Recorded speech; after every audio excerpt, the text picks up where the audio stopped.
नमस्कार, स्वागत है आपका टैरो की इस कक्षा में।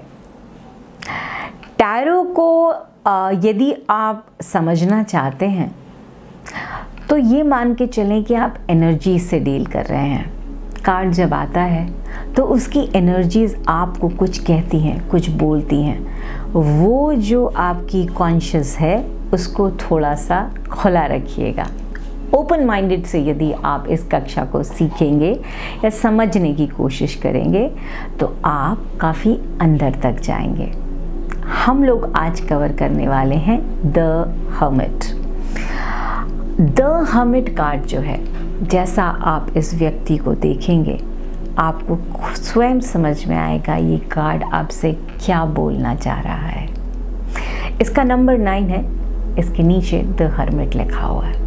ये एक व्यक्ति खड़ा हुआ है जहाँ पे थोड़ी बर्फ़ है, ठंडा मौसम है, हाथ में एक डंडा है या लकड़ी बोल लीजिए और लालटेन भी है, कुछ ढूंढ रहा है। ये व्यक्ति जिस जगह पे है वो थोड़ी ड्राई है, यानी कि यदि ये सवाल प्यार के लिए है तो प्यार अभी मुमकिन नहीं है, क्योंकि वो व्यक्ति प्यार के स्टेट में ही नहीं है।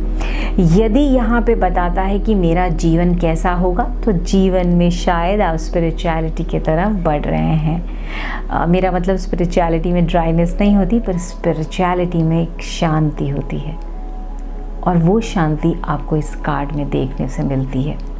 जब मैं इस कार्ड को देखती हूँ तो मुझे मेरे गुरु दिखते हैं। कितनी बार ये कार्ड आपको सिर्फ बताने के लिए आता है कि क्या मैं एक गुरु ढूंढ रहा हूँ, मुझे मिलेगा, और द हर्मिट कार्ड आ जाएगा, यानी कि अवश्य मिलेगा। जैसे मैंने बताया कि आप कार्ड को यदि कोई भी व्यक्ति से जोड़ लेते हैं तो उसको याद करना, उसको समझना थोड़ा आसान हो जाता है। The hermit card materialistic world से थोड़ा दूर है, हरियाली से थोड़ा दूर है, पर यहाँ पे एक अलग तरीके की शांति है। यहाँ पे ये बताता है कि आपके पास सारे सवालों के जवाब अंदर ही हैं, ढूंढने की आवश्यकता नहीं है बाहर। स्पिरिचुअलिटी में ये कार्ड बड़ा ही महत्वपूर्ण कार्ड होता है। यदि सवाल ये है कि मेरी पढ़ाई कैसी होगी तो ये कार्ड आता है बताने के लिए कि थोड़ी रिसर्च और करें। मेरा प्रमोशन होगा कि नहीं होगा, क्योंकि यहाँ पे कामनेस है, शांति है, यानी कि ये थोड़ा स्लो होगा, काम होते होते नहीं दिख रहा है, क्योंकि ये मटीरियलिस्टिक वर्ल्ड से थोड़ा सा दूर है। इसीलिए ये आध्यात्म की तरफ ज़्यादा बताता है। काम में ये थोड़ा ठहराव बताता है, रुकापन बताता है, मटीरियलिस्टिक वर्ल्ड से थोड़ा दूर लेके जाता है। पढ़ाई के लिए ये आपको एक गाइडेंस है कि थोड़ा और डीप जाएं और थोड़ा और पढ़ें आप इस विषय में।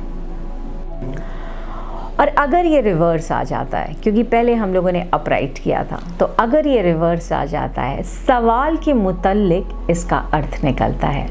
यदि ये आपका है कि अब मेरा काम होगा कि नहीं होगा और रिवर्स आ जाता है तो जो रुका हुआ काम था अब वो खुलने लगा है, अब ये कार्य होने की संभावना है। क्या वो व्यक्ति मेरे तरफ आकर्षित है? तो पहले तो नहीं लग रहा था, पर अभी चांसेस हैं कि वो अपना जो जोन था उसको छोड़ के शायद प्यार की तरफ बढ़ रहा है, मटीरियलिस्टिक वर्ल्ड की तरफ बढ़ रहा है।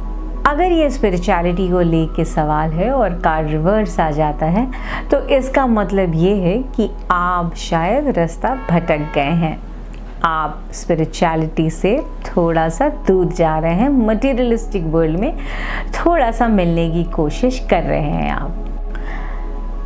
चलिए आइए फटाफट एक रिकैप कर लेते हैं। हर्मिट अगर अपराइट है तो रिसर्च कीजिए, थोड़ा और ढूंढिए, आप स्पिरिचुअलिटी की तरफ बढ़ रहे हैं।